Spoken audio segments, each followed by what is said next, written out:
Hello, my name is Kitty Goggins, and I'm going to read to you from my Flag Grew Stars, World War II Refugees' Journey to America. I'm going to begin with the prologue. Hi, Kitty. My mother Olga greets me at the door, kissing me on both cheeks in the traditional Hungarian fashion. We're having coffee in the kitchen. I follow her down the massive hall, large enough to park 3 cars, over the soft Persian rugs that blanket the hardwood floor and mute our footsteps. We pass to the dining room that easily seats 16 at a pseudo-marble table. The cozier kitchen is located in the back of the house. A century earlier, the room served as the mansion's pantry. The floor-to-ceiling honey-colored birch and glass cupboards made it feel warm and welcoming. My parents bought this imposing brownstone mansion in St. Paul, Minnesota in 1982, almost 2 decades ago. They love everything historic, and this house has 120 years of colorful history. Did Mother tell you about her excitement this week? My father Tibor looks up at me through his triple-thick glasses. He's seated at a round Formica table in the center of the room. I bend over to hug and kiss his frail form in the wheelchair. His salt and pepper mustache and goatee gently tickle my skin. Although retired, he still has the stereotypical professor look. What happened? A young man tried to hijack my car. Olga's voice is just bursting with excitement. I was taking your sister and a friend to the Minnesota History Center. My friend can't walk unaided, so I got out to walk her to the bench before I parked. I left the car door open and the keys in it, but not running. As I was coming back, a thief was trying to start my car. She takes a sip of her strong coffee, glancing at me to make sure she has my full attention. She does. I read in an article, if you're in danger, start screaming in a different language. You dirty thief, I screamed at him in Hungarian, as loud as I could. What do you think you're doing, trying to take my car? Get out of here! He jumped out and ran away, the wrong way on a one-way street. So I couldn't chase him with the car, although I tried. I chuckle. I could just picture it, my 70-year-old, white-haired mother, who barely tops 5 feet, screaming at him in her native tongue. The fellow is lucky he escaped, or she might have lectured him to death on his rotten behavior. My parents can always be counted on for a captivating story. It takes more than a thief to intimidate them. I suppose that's a reflection of what they've lived through. Both of their worlds were destroyed in World War II. As teenagers, they independently left Hungary only carrying canvas rucksacks.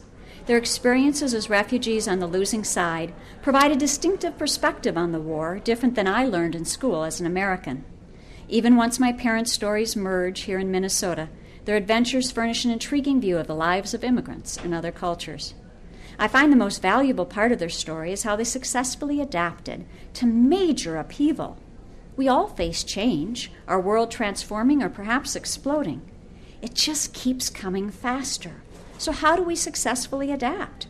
Olga and Tibor's experience contain gems to learn from. Let me take you back in time to war-torn Hungary, where their story started.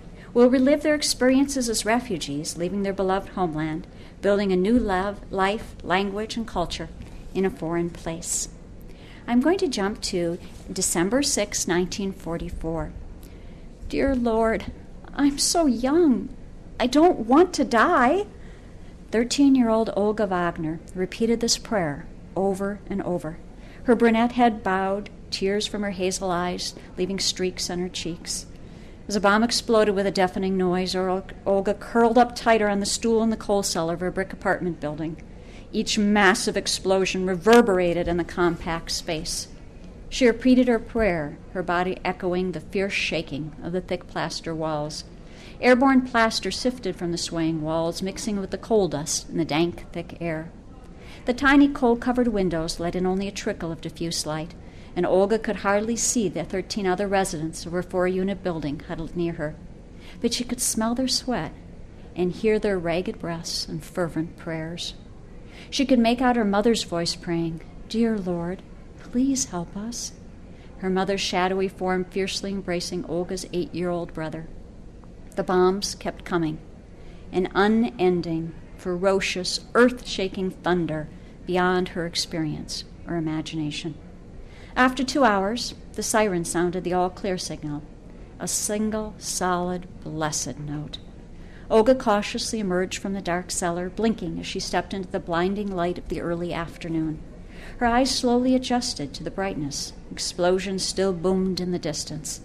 Shell-shocked, she stared through the dusty haze at the devastation. Her neighborhood was grotesquely transformed. At the end of her city street, the Jewish compound was missing its roof and upper story. The single-family home abutting her building had lost all its windows, most of its red tile roof, and part of the brick and plaster walls. The 3-foot-thick cellar walls of her neighbor's home, so much like the walls of her own building, still shook with the bomb's reverberations. Olga's illusion about the safety of the century-old thick plaster walls was shattered. How easily the bomb could have landed a few feet closer and demolished her building. "The bomb killed grandmother," her neighbor moaned. "Dear God, she's dead." "There's a live bomb," yelled another neighbor, pointing emphatically across the street to a crater. "I'll notify the military." Soon a military crew arrived and meticulously defused the live bomb. Over the next week, Olga Wagner walked in the city as Christmas approached, horrified at the full devastation. So many of Sopron's buildings were destroyed, and death was everywhere in the unnatural quiet. I'm going to read to you a little bit more. This time it's going to be about Tibor's story. This is shortly after he had become a POW. 5 months earlier, he had been drafted by the Germans to serve as ground support for the Luftwaffe. Life had become hard physical labor, limited rations, bombing raids, and evasive marches. Suddenly, war was over, and without ever having fought or carried a gun, Tibor became an American POW. In a few hours, the sky began to lighten, and birds announced the arrival of a new day. Tibor got up and tried to adjust his wet, dirty clothes. He made a fire to get warm. As the morning fog cleared, a barbed wire fence and machine gun towers came into view. Tibor saw thousands and thousands of prisoners, a gray sea of bedraggled men. It was a POW camp. The enclosed area was no more than 650 by 450 yards. Apart from an administrative office, there were no buildings, no tents, no structures of any kind, no protection from the wet ground, the cold air, the mist, no grass, just bare dirt with man-dug ditches. The lifeless men behind the barbed wire shivered and stretched as they awoke in the cold May morning. Tibor heard Hungarian. "Where are we?" he asked a POW. "Janahof," the muddy man answered. Janahof was a village in southeastern Germany. "What's it like?" Tibor asked. "We've been here 5 days," the POW whispered, his face voice void of expression. "There's almost no food." Tibor and the new POWs waited in a long line, snaking around the perimeter. Suddenly, rifle shot cracked through the air. A German POW dead as he ran toward the water. Another was shot later as he approached the barbed wire fence. With the new arrivals, camp numbers swelled. Tibor estimated there must be 15,000 to 18,000 prisoners, and not nearly enough food for all of them, he's discovered over the next few days. Tibor was already emaciated. His total food consumption for the past week had been 1 potato, a small tin of parade meat, and water. Even before that, food had been scarce. Food in the POW camp, mainly clear vegetable broth, would be just enough to keep him from dying. Tibor passed his days lying down to conserve strength. If he tried to stand up, he usually fell back 5 or 6 times before he could even sit. His muscles, already wasting away from hunger over the past 5 months, continued to disappear, leaving loose skin with angular bones. With hollow eyes, Tibor watched the foul corpses pile up. "More than 1,000 gone, bloody stomach," Tibor heard from another prisoner. Bloody stomach was slang for severe dysentery. I've read to you a little bit about in the early part of the book. Eventually, Tibor and Olga are able to escape war and tour in Europe. They work as indentured agricultural servants in Canada, then embark together on a cultural journey to become Americans. This book is available at Amazon.com.